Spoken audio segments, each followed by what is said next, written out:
James Ernest of MMA Ground and Pound here with the Monkey God. So, why are you the Monkey God? Well, it all started out when I was at American Top Team in Indianapolis. I was coaching all the kids, and I called them all my monkeys. And I started out as the Spider Monkey from my manager. He gave me that nickname. Then it just pretty much correlated into the Monkey God for some reason. Interesting. So was it like a camp you were training them at, or was it what type of event were you doing where you were training the youngins?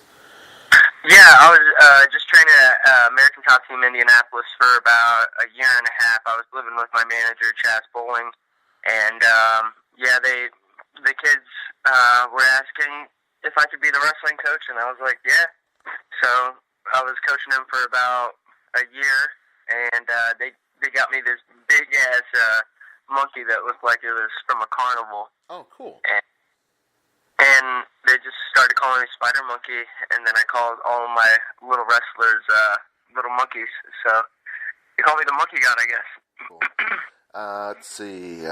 What sports did you play growing up? I played a lot of soccer, football, wrestling. I did a lot of sports. I didn't do them with teams and stuff like that, but my dad always made sure that I was athletic and made sure that I tried every sport to see if I liked it. But wrestling was the biggest one, and I cut off other sports in 7th grade just to do that. Obviously, your wrestling background has had a positive impact on your MMA, correct? Yeah, I wouldn't even say that. I would say probably just my dad and my brother just have a big impact on my wrestling and fighting career. What got you interested into MMA? Watching the first UFC. I was born when the UFC came out, so when I was 2, I was definitely watching that. Tell us about your skills. On the UFC page, it shows that you're striking 13, submission 15, and a takedown 73. So basically, that sounds like you focus on a lot of takedowns because of your wrestling background? It's just depending who I'm going against, you know what I'm saying? If I'm going against somebody that's bigger than me, that has, really well power, like the last dude that I went against, I'm going to take him down and I'm going to get him tired. But what I did not do in that fight was just be well-rounded and acclimated to the cage. But, in the next fight, you're going to see a lot different kind of striking. I've just been working various things just to try to get my game up. But, I have a lot of growing to do in the sport, and you'll see it. Exactly. Like you said, I mean, you're still young, so you got plenty of time to improve and plenty of time to change and evolve your style. Matchups are the biggest thing at the end of the day. If I get the right matchups throughout, my career, I could definitely be a world champion in the next 2 years. Before you started with UFC, you'd acquired a 12-0 record with the different promotions. Did you feel that prepared you for the UFC? Yeah, definitely. My managers, they know what they're doing. There's some of the best managers in the world. And they were the first managers, actually, that managed, Pat Miletich, they got Matt Hughes, Robbie Lawler, all those guys. And, they've gotten them into championship-esque. So, hopefully, they did a great job with me before I made my UFC debut and put me in all these other promotions, going to Japan, going to Russia. But, yeah, I feel like it's definitely prepared me. And, it's just steps into this game, and I'm willing to take every one of them. Yeah, I was going to say, if you'd like, you can feel free to give them a plug. Who are your management team? The management team consists of Monty Cox, Chaz Bowling, and James Lee. James Lee is more of my coach, but he's more like a life mentor to me, which I consider him part of my management also, because we're all so close. We're like a family, So with that, did they go out and offer you up to UFC, or did UFC try to recruit you? How was that process like? Yeah, well, I never talked to Sean Shelby and McMahon. I was digging digging for it for a while, and the Ultimate got to know me a little bit, and realized who I am. So yeah, it was when Neil Seary backed out for me and McCall that they did a last minute replacement, and I was the next guy on the list. So I was 12-0, so they're definitely going to bring somebody that's 12-0. They just bought Pedro Menga. They're bringing in another guy that's 11-0. To be honest, a lot of those fighters could be padded that you have no idea. But Very true. Yeah, because I mean they could be going after fighting consistently lower end opponents and building up that number. So yeah, I know what you mean. well, especially guys from other countries. They'll fight only people in their country, and then they look great when Brazilians don't know how to wrestle. They know how to do jiu-jitsu. You know what I'm saying? Yeah. I see what you're saying, yeah, because they tend to focus on one area, where, of course, with the sport of MMA, you have to be very well-rounded in boxing, jiu-jitsu, wrestling, all those types of things. Yeah, I see what you're Which saying. I'm not saying that none of those guys aren't capable of stopping a shot or stopping, anything else. I'm not saying that none of them are well-rounded, but at the same time, they haven't been wrestling since they were 4 years old. Exactly. It's just cultural differences. What's the best part of working with UFC? What do you say? What's the best part of working with UFC? Um, getting to right now since I'm young, just getting to see all of these fighters that I grew up and watched and idolized, and realizing that they're in the same position as me. It's kind of weird, You don't really think that you're actually in the UFC. It's kind of like not even hit me yet. But and in the next year, I'm gonna form into the UFC. Any word if you're going to be on the new video game? That'd be great if they put me on the video game. I think that I have a very marketable name. Um, I'm probably if they don't have me on this year, they're gonna have me on next year. I'm gonna be in the top 10, top 5 next year. So Was the Ian McCall him pulling out of his fight due to gastro illness? Do you feel that was a legit thing, or do you feel he was dodging you? I think it's a little bit of both. He probably wasn't feeling good the day of the fight. He might have, had the cut shits or whatever. But when you do that kind of stuff, it really wears and tears on your body after a while.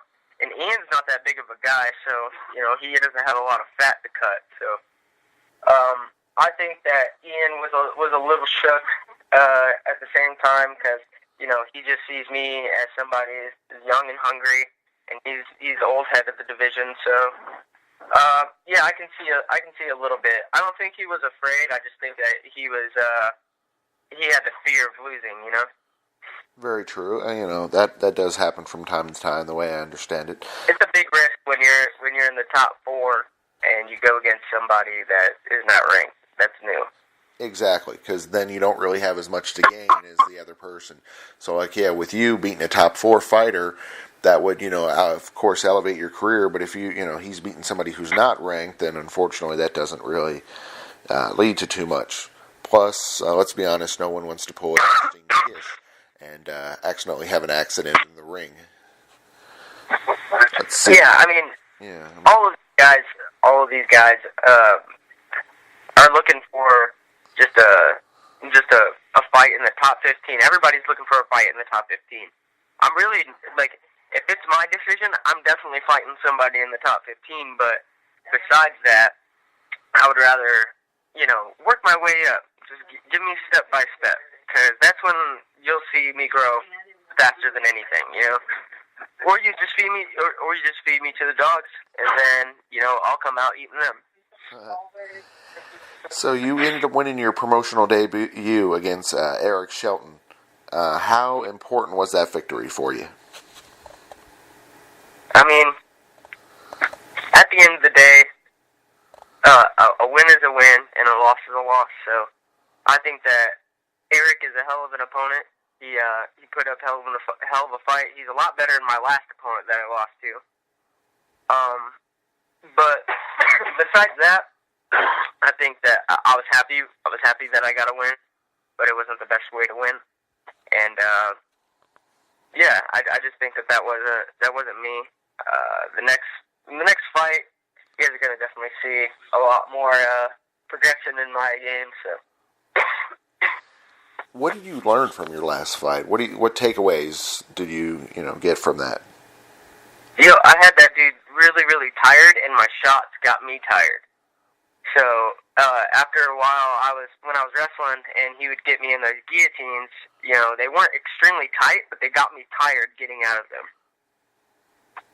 So I just think it was a mistake of just not being more economical, and I could have knocked him out on the feet. His head was straight there. He was so tired, but I was also tired, and just things to work on, striking and conditioning, I think. I know you mentioned you're looking for a fight with a top 15 opponent or top 10 opponent. Who would you have in mind? Who would be your ideal match for your next fight? Well, I'd probably say either somebody like Juicy or Formiga. That'd be amazing. I really kind of want to fight names, though. There isn't too many names in the division, you know what I'm saying, besides the top 5. I'm just looking to get my name out there, but besides that, if they give me somebody else outside of the top 15, I'm totally fine with fighting and beating their butts. But I think that fighting these upper tier guys in the future is what's going to get me to a world championship. Tell us about the impact that your coaches have on your career. I mean, how influential your different coaches have been to you. Yeah, I mean, throughout the years, I started out at American Top Team headquarters down in Coconut Creek. Then went to Justin Scoggins' Revolution, Jimmy Fowler's Revolution Mixed Martial Arts in South Carolina. Now I'm in Detroit. I think I've learned a lot going to each one. American Top Team's more like a workout partner-esque thing. They don't offer too much coaching if you weren't in the UFC at the time. South Carolina, Justin Scoggins has had a huge impact on me in my mixed martial arts career. He's one of my best friends. Great coach. Jimmy Fowler's a great coach. All those guys down there, the fight doctors in Revolution Mixed Martial Arts down in Inman, South Carolina, they have a hell of a athletic center over there, and yeah, they're going to have a bunch of tough guys coming out of there for sure. But I moved to Detroit after my Russia fight in 2016. I moved in with my coach, James Lee, at James Lee's Mesh Fight Team, and he has been altogether just really, really economical coach. He always makes sure I'm doing the right things, always makes sure that I'm going and running, always making sure that I got coaches. He's not one of those coaches that just labels you to him. He makes you go to this coach, this coach, this coach. I'm working with world champions that are coaches every day, K9 Bunders, you got Kara Rowe, you got world champions in jiu-jitsu that I'm working with. And, Detroit is a big city that's slept on mixed martial arts-wise. And, ever since I moved to Michigan, I've been welcomed with open arms, and I love it. So. You mentioned some of your teammates, are going to be that next big thing. Who are those that we need to know about before, a year or two from now that they're going to really hit? I'd say teammates from South Carolina, Jared Scoggins, Kenny Porter, Hannah Scoggins.